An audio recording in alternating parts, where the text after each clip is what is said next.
అందరికీ నమస్కారం. ఈ మధ్య కాలంలో విద్యుత్ సంస్థలో జీతాలు చాలా ఎక్కువ. స్వీపర్కి 2 లక్షలు, సిఈకి 7 లక్షలు.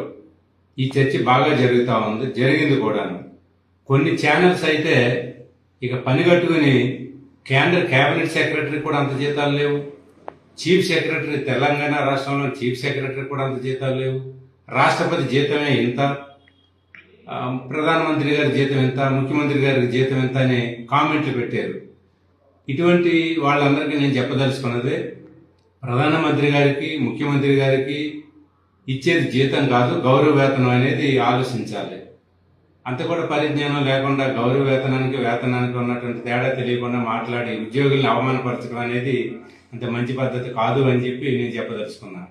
ఇక విద్యుత్ సంస్థలో జీతాలు ఎక్కువ అంటున్నారు. స్వీపర్కి 2 లక్షలు, సిఈలకి 7 లక్షలు అంటున్నారు. అసలు తెలంగాణ ట్రాన్స్కో, జెన్కో, డిస్కామ్స్లో మొత్తం సిఈలు ఎంతమంది ఉంటారు? 7 లక్షల జీతం అంటున్నారు కదా, ఎంతమంది ఉంటారంటే బహుశా నాకు తెలిసి 40, 50, 45 మంది కంటే ఎక్కువ ఉంటారు. వీళ్ళందరూ నిన్న ఈ రోజు రిక్రూట్మెంట్ అయినటువంటి వాళ్ళు కాదు, 5 సంవత్సరాలు 10 సంవత్సరాలు రిక్రూట్మెంట్ కాదు, కనీసం 30-35 సంవత్సరాలు సర్వీస్ ఉన్నటువంటి సిఈలు.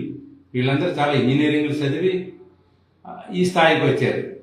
అట్లాగే స్వీపర్ అంటున్నారు. స్వీపర్ కూడా గత 20-30 సంవత్సరాలు డ్యూటీ చేసింది ఆమె.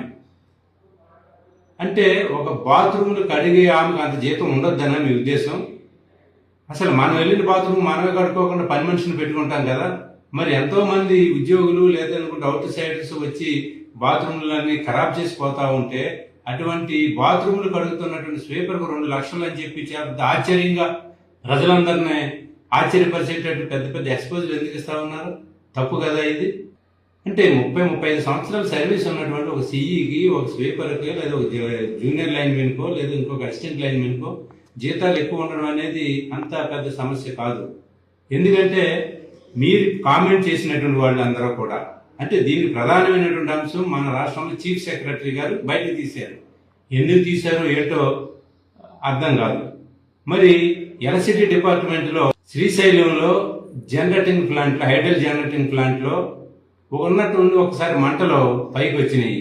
తప్పించుకోవడానికి దారి లేకుండా 9 మంది ఇంజనీర్లు చనిపోయారు. దాంట్లో ఒక మహిళా ఇంజనీర్ కూడా ఉంది. కొంతమంది తప్పించుకుని బయటపడ్డారు. మరి ఇటువంటి సంఘటనలు మీ డిపార్ట్మెంట్లో మీరు జీతాలు ఎక్కువ అని అనేవాళ్ళ డిపార్ట్మెంట్లో, లేదా యూట్యూబ్ ఛానల్స్లో కొట్టినటువంటి వాళ్ళ దగ్గర ఏమైనా జరిగినాయా? ఈయన కరీంనగర్ జిల్లాకు సంబంధించినటువంటి ఒక లైన్మెన్ పోల్ నుంచి వరి పొలాల్లో పడిపోయాడు. కనీసం పక్కన ఒక మనిషి కూడా